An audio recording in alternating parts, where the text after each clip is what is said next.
8 members of the New Patriotic Party, NPP party members, no, Oma be clash with Kennedy Agyapong. Efa in same be kan ye concern NPP's contribution to the Afari Military Hospital construction. Can ebe fimi up ama NPP fancy there be can small can dey draw enya nokure. Mo ha no as me host. E dey like also, medwudwa mu amwate ase no a kere wadwene.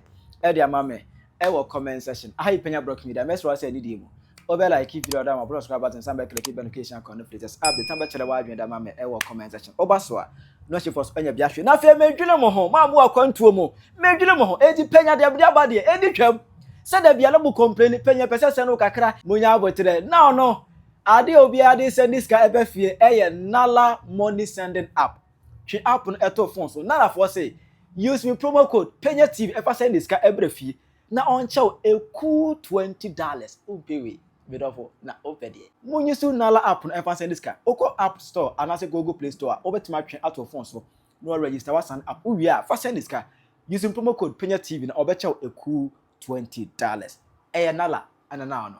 Obi ayesu Trump cry you. Now I want to have no. Now let's go to the conversation. You know, there was a 500-bed hospital facility for the military in Ghana, especially those in the Ashanti region. That 500-bed health facility, no, Ayakufo and inaugurated in 2008. And yeah, to the Afari Military Hospital. And I Koratana Yako about to when they got to about Anna or free. So that's it. We're putting PBI in place, everything arranging. We were putting in place. That's I was said. Construction started.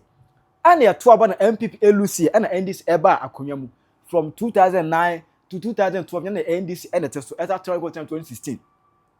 Now, fortunately and unfortunately, NDC is about to for 8 solid years. Almost free. So now this was the state of the Afari Military Hospital.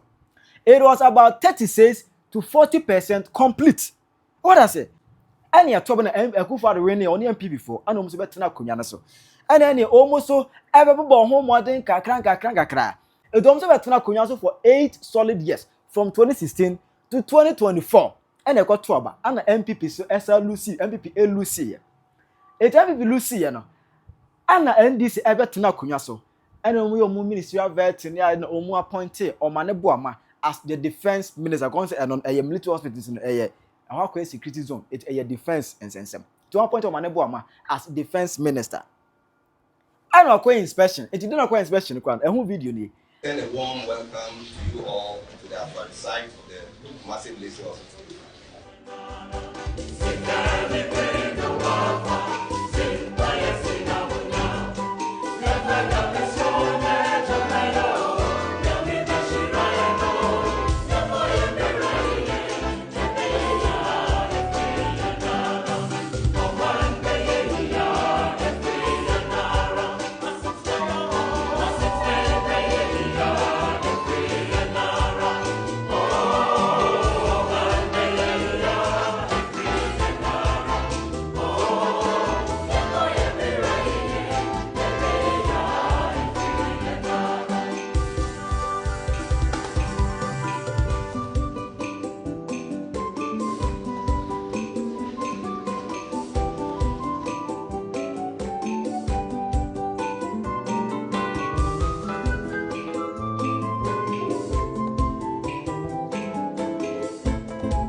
We have had a very good tour, almost 1 hour 30 minutes, going around Yakoshe. Ejuma aka ewose yeyeno.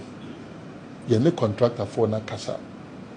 Yama omo say a check September afiwe die. Ewose start ehwe nipa ewumu. Enti ena eno nso ede ebaye. Enu ti akire omo say omunhia ye won kran next week. Na bibiara ewo ho a edo na esi omo kwan anti omo ntumi anwie a hospital no. Omo ne yen emrameka. By September dear. Now we say yedi nipa akoguma omo ye adwuma. Nya say nipa ho na enyu.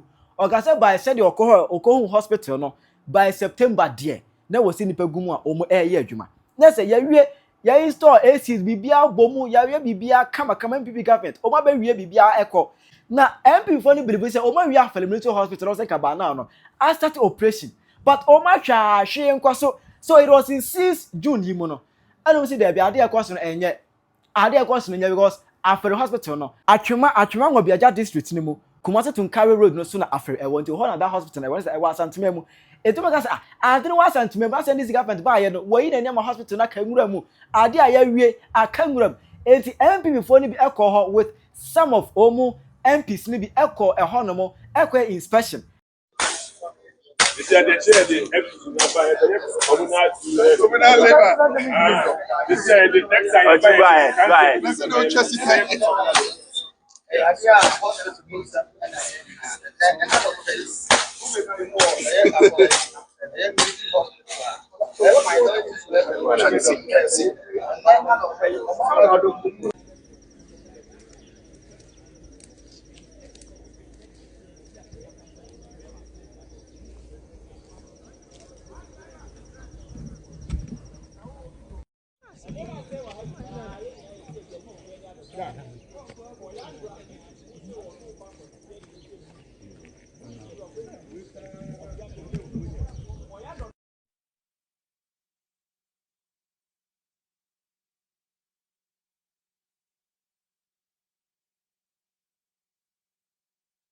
in fact there was a glitch na twitwi one train ka crab air cost e wo hono.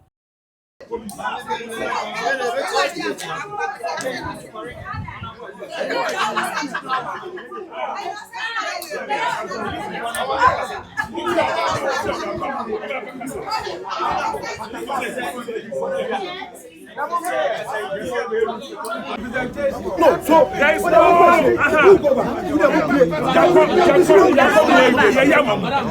Yeah, for the defense ministry. We are doing for defense ministry. When there's an emergency, do you ask permission? No, defense ministry.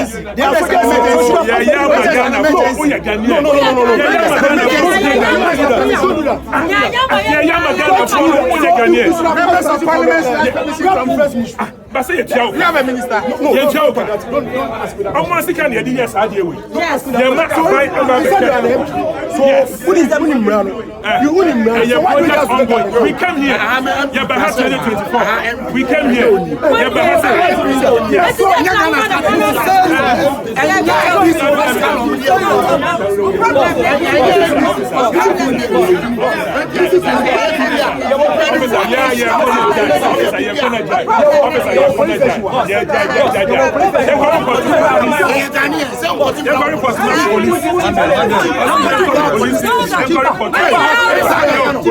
Committee of Health of Parliament, do you know oversight responsibility? Do you know the oversight responsibility? And you are saying that they should go and ask Anna, one of the NPP social media activists, Anna, she is rooting to become NPP's official communications officer. One of their official communications officers. She's rooting to become one. I find the political mavis. Obeka said, I want to say, NDC are buying because of their hatred for Asantuma Intino. Oman neglected Afari Hospital about Afari Hospital no my no. Oman neglect. Umbeso me biano. Ama man for akuma koyejuma. Abusian for baby engineer Afari Military Hospital. Minority MPs about says, I'm going to chat about the star by the let's go to the president, Mamma and I buy MC. What man will be just south. I always don't say. I don't know for Abaji, after the South, so they're for Beginators and not John Bappany. Our minority MPs, you know, every I dare the taxpayers' money. ayena yesra ban sa ban meyeno ye ba asoja fo eguase ya fosa asoja fo eguase se womo nko minority MPs ni enwre mu ko be project na duru na se ati omemu na se president mama be use state security e dey intimidate citizens say ya dia and the president mama say wa na boni asanteman dey ya dey enwu bi da president mama boni asanteman ya dey ya ndisi dey enwu bi da na ka ba say ana project ya papa fo aba be ye na ka ye ba be sha mo se mo enwe bi yan ka sana president mama say the police na nka bo no tuno enka kwofo no system Emma do ebe bubrija on the internet na no ana Kennedy Agyapong so meka se bi ye kasa bi anya fine ana Kennedy be kire mu se me no na me ye NPP ni ba nya me anim nukure ni Afari Hospital no ye ba ye no ya nya hwe wo ho ya mo ho wa. You know, I was the chairman for Defense and Interior. This hospital, NDC, it was started by President Kufuor. The locations and all those things, NDC came to start it whenever. When we came, I'm an MPP, but I have to tell you the truth. We're talking about Ghana and nobody. We didn't do anything.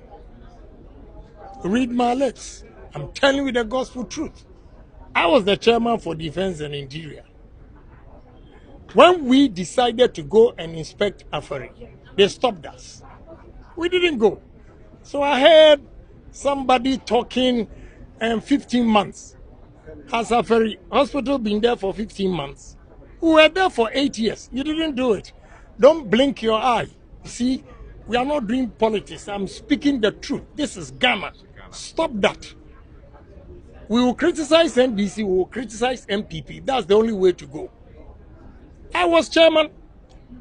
NDC started this. Why didn't you complete it? You were there for 8 years, you didn't complete it. When somebody comes for 15 months, then you have a problem. Please, give me a break. Ghana, we should love our nation and stop playing politics with everything and do the right thing for the country. And that is what I'm doing. You see, when I mentioned MPP, he was blinking his eye. Why do you want me to criticize NDC and leave MPP? When I know that both parties, they didn't do the right thing for the country. I will end it. Kennedy can sing with me. In 2016, 20 Lucy, Anomu Kofi. This was the condition of the Afari Hospital. In 2025, Omanibuama, after MPP's 8 years, Omanibuama going inspect here, on what do you want to say? In fact, by September, 2025 September, you bet me a started. Amanipa akoma koye you bet me jaya for honor. Next, I can't be say MPP in 8 years no. Omanya shi wo ho a na ne na ken ensem o kan o ka takosi sei. Etia no ana comedian so a MPP communications for ni be say they be ken. Ade ayen de your ten hunu ankasa na otan party. No wa bo adwene say obegu party ni mo ase. Eto ma be clash with ken. Anya no fa shaise ni emi ni kukrudu eshi kukrudu eshi rado yewra Kennedy Agyapong ye MPP fo no bia ye ni dawa ye ni atena ye nim enipa ban a wo ye o ye nim enipa ban a wo ye o da gas board so o yire da board so ni nyina no ye hu de o ye ma grassroots a o kogina ba bia wotini e kasa te se de o de wo MPP no o ma anya hwe a ma Ghana no o ma anya hwe ama wo da ma me ntwe adwene nko ba bi Neti, let me cast your mind back. Kennedy Agyapong. Adie na kofu anya ama. Adie na nanado anya ama. But utimi ko jina baabi e kasa ba heart sa e ka niema bi e di go MPP ho fin. Eno so ye yefunu ba wo no so ye MPP. Na wo me catch on ne aka church na wo ni president da na wiase ase be catch on because on kan okre. Kennedy on kan okre. Afari Military Hospital a wo kan. You know, unim say Akufo ne ba womia omu ye bi pa na kaka kra mi afofi anto ata ye di free aben. Es wo ko gina ho president keka o pedi nti. Wo ko gina na wa wo ya funu na etwa wa wo no. O to ayampo ya ekeka nsem hu na ehu hia etia wo. Me anya me nwanwa because eyawo bi wo mu delegates any Ghana form po omo mpewo. Omo mpewo ohene ba omo mpewo na nya sa niema we na abeka ama attend Ghana for mindset We know what Bawumia can do. Bawumia can do more than you can do. And I am poor bit to say, I'm not believe the NPP. Oh, they are the base, you know. Opu Shisha, you know, and we'll go and Kusiaga, and I make a show. The base name Kusiaga, and Anamona, and I'm a kind of correct, own kind of correct, and kind of correct. Now, Ghana phone him, so one kind of correct, so Ghana phone him, so one kind of correct. Now, we're parting him, it won't say, now, so about so. And then how you far home.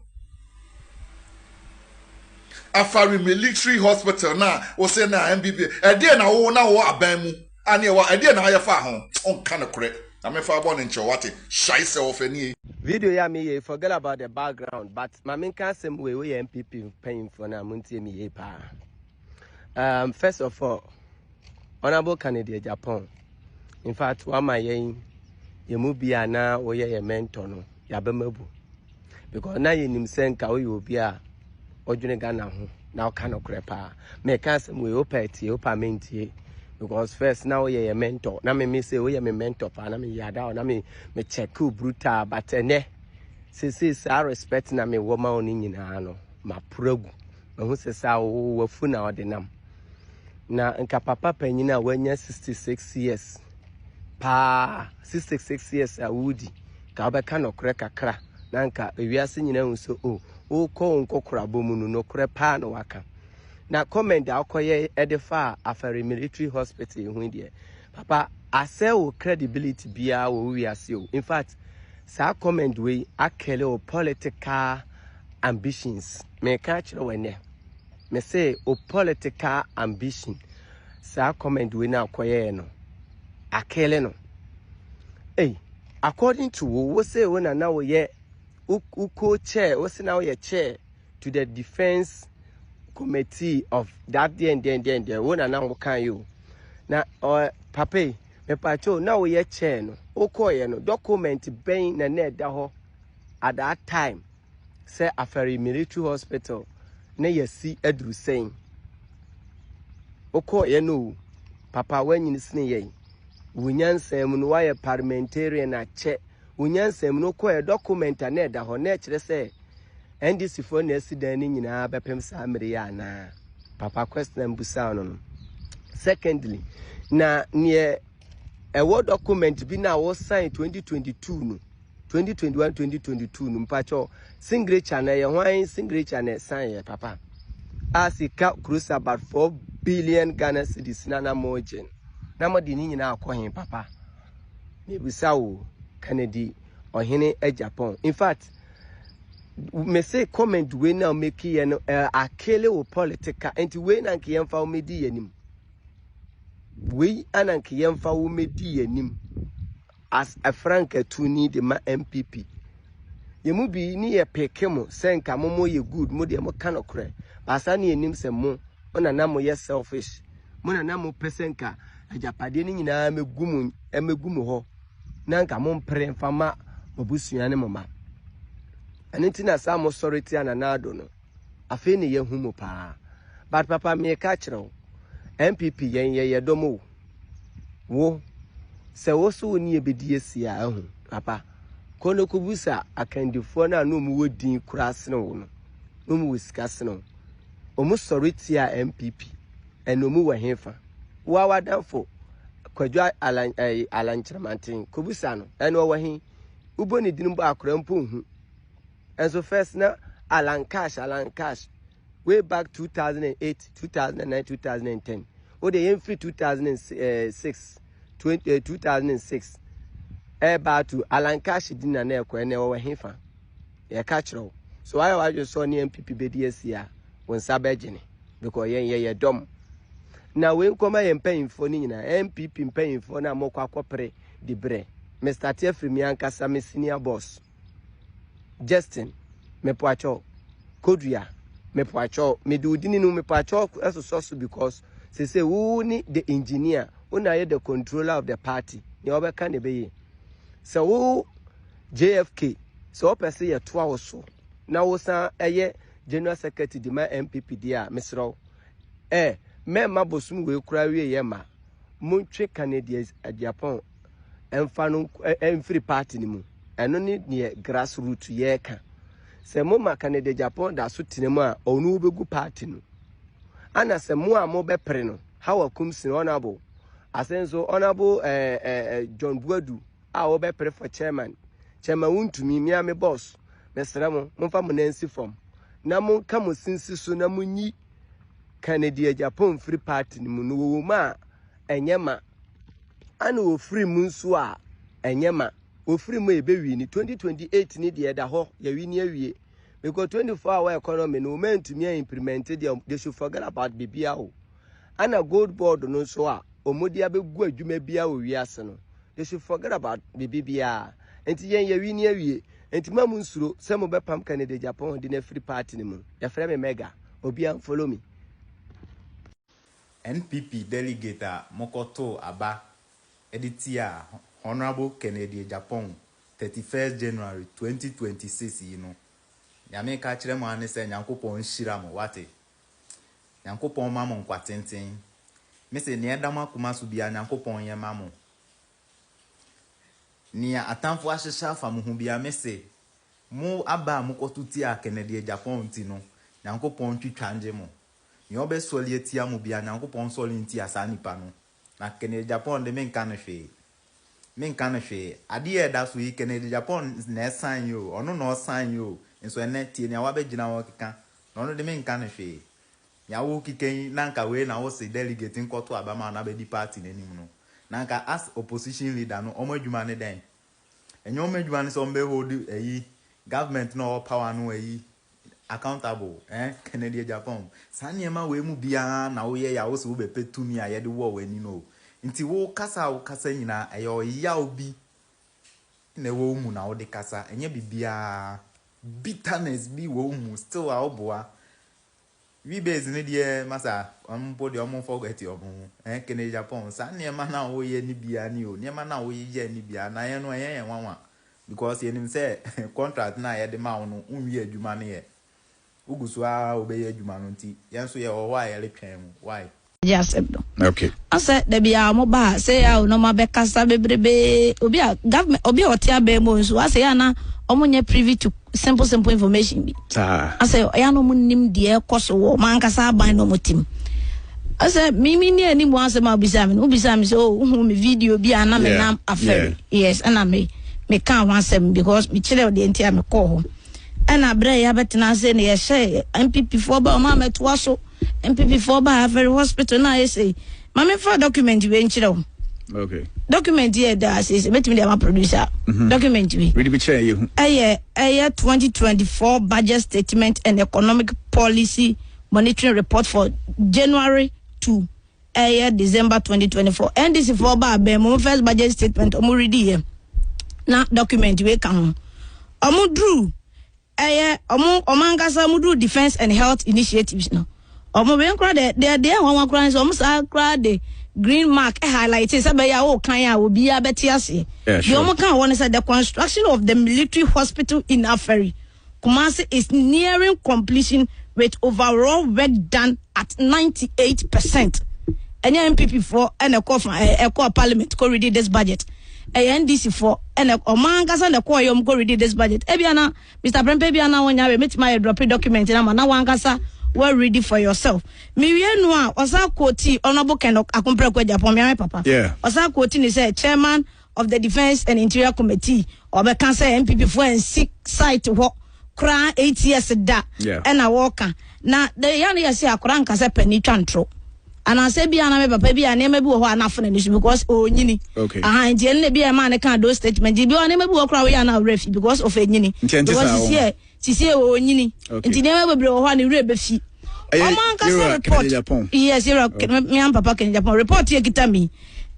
In the second session of the 8th Parliament of the 4th Republic of Ghana, report of the Committee on Defense and Interior on 2023 annual budget estimate of the Ministry of Defense, December 2022. Already documented in ma FA Defense Ministry no sama asamo kan so kan for Afari Hospital no the Afari Military Hospital in which had progressed to about 90%. That was in 2022.